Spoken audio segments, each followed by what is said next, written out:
దుర్గా అనే ఈ ముద్దాయి ఒక కాంట్రాక్టర్ ఇంట్లో దొంగతనం చేసిందని రాజశేఖరం అనే పెద్ద మనిషికి పరువు నష్టం కలిగించడమే కాక అతని కుటుంబ వ్యక్తులను గాయపరిచిందని రుజువైనందువలన ఈమెకు 6 మాసాలు సాధారణ జైలు శిక్ష విధించడమైనది.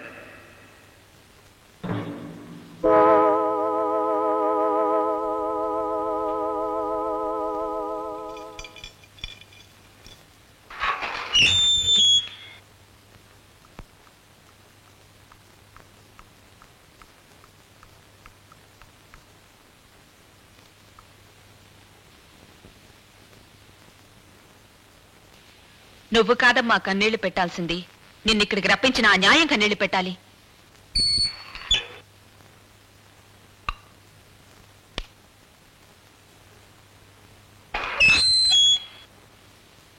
అమ్మవు కాబోతున్నావు, ఆకలి పెంచుకోకూడదు. నేను దుర్గా, నువ్వు చావకూడదు, బ్రతకాలి.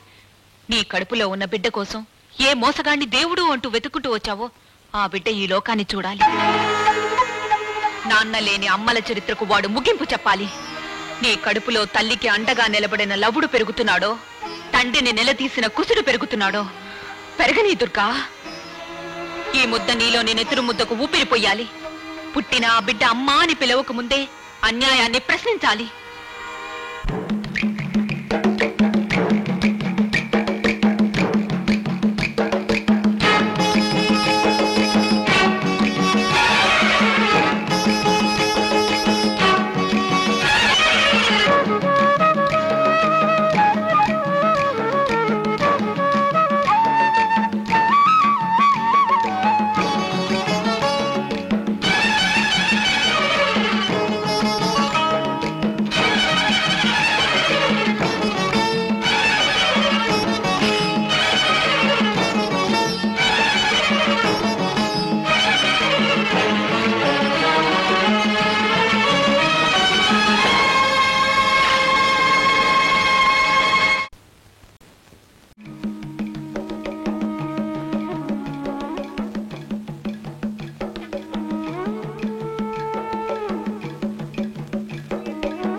నీ శిక్ష పూర్తయింది, నిన్ను విడుదల చేస్తున్నారు.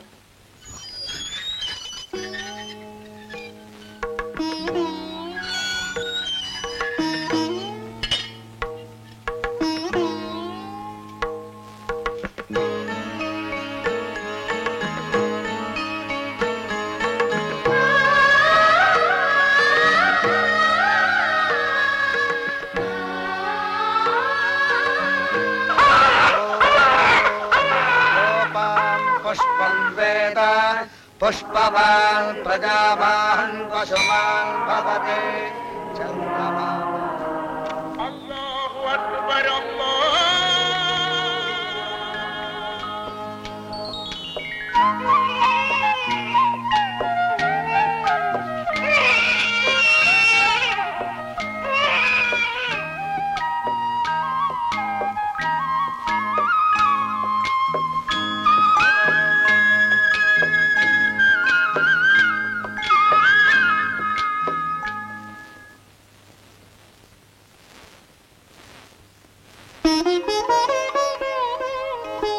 తప్పుదుర్గా,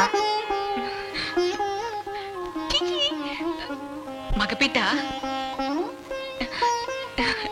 ఏ నేనొక్కసారి ఎత్తుకోనా?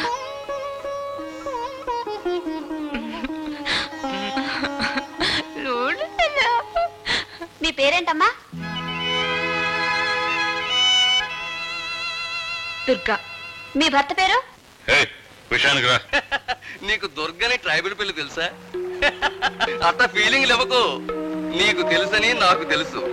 ఆ పిల్ల మా హాస్పిటల్లో బిడ్డను కంది. నీ మొగుడు పేరేమిటని అడిగితే నీ పేరు చెప్పింది. నీ పేరే కాదు, మీ అమ్మ పేరు, అక్క పేరు, నాన్న పేరు కూడా చెప్పింది.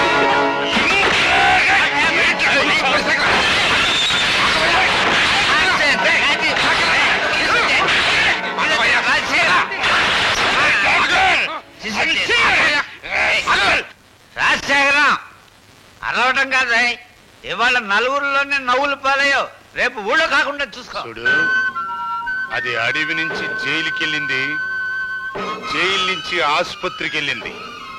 ఇక అది ఆసుపత్రి నుంచి అత్తారింటికి వెళ్ళాలని ఆరాటపడిపోతుంది. దాన్ని శ్మశానానికి పంపించేయి. లేకపోతే నీకేమందు పని చేయదు.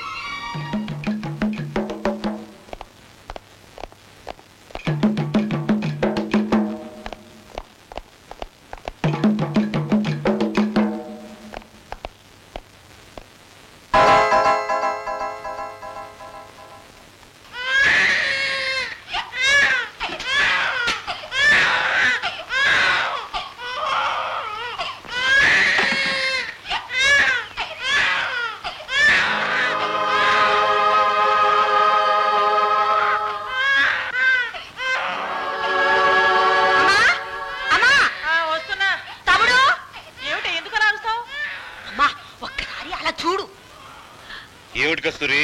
ఆ దొంగ మోహంది మళ్ళీ వచ్చిందా? మన ఇంటి ముందు షెడ్ లో పిల్లలతో తిష్ట వేసింది. అదిగో చూడు. ఎక్కడికి రా? జైలుకు పంపిన దానికి సిగ్గు రాలేదు.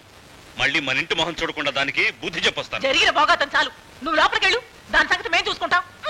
వెళ్ళు. నువ్వు రావే.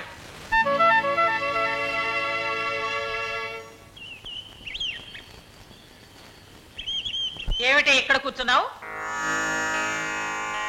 నీ చూపులకి భయపడతావు అనుకున్నావా? లే. ఏమిటి దెయ్యం మొహం? నిన్ను వాళ్ళకట్ల పాతి పెట్ట. మాకెక్కడ దాపరించో తినలాగా. ఇది అడిగి మనిషమ్మా, మాటలకు లొంగదు. పట్టు ఈడ్చేద్దాం. పట్టు.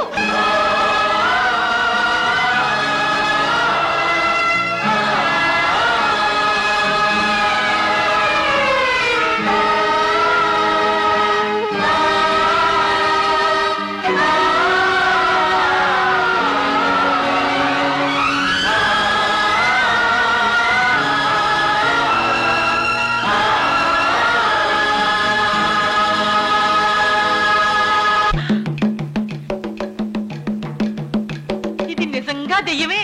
దీని రోగం నేను కుదురుస్తానమ్మా.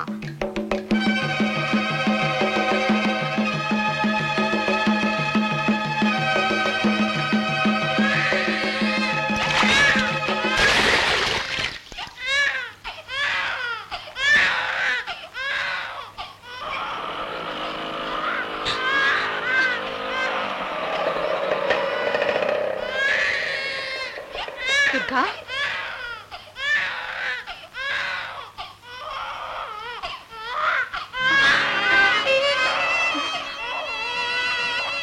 పాతికేళ్లు పంతులుగా పిల్లలకు శాకుంతలం పాఠం చెప్పాను. కానీ ఆ కథ నా ఇంట్లోనే జరుగుతుందని ఊహించలేకపోయాను. ఆనాడు దుష్యంతుడు ఉంగరం సాక్ష్యం చూపిస్తే శకుంతలను తన భార్యగా స్వీకరించాడు. నీకు ఏ సాక్ష్యం చూపిస్తే ఆ అమాయకురాల్ని భార్యగా అంగీకరిస్తావో చెప్పరా? చెప్పు.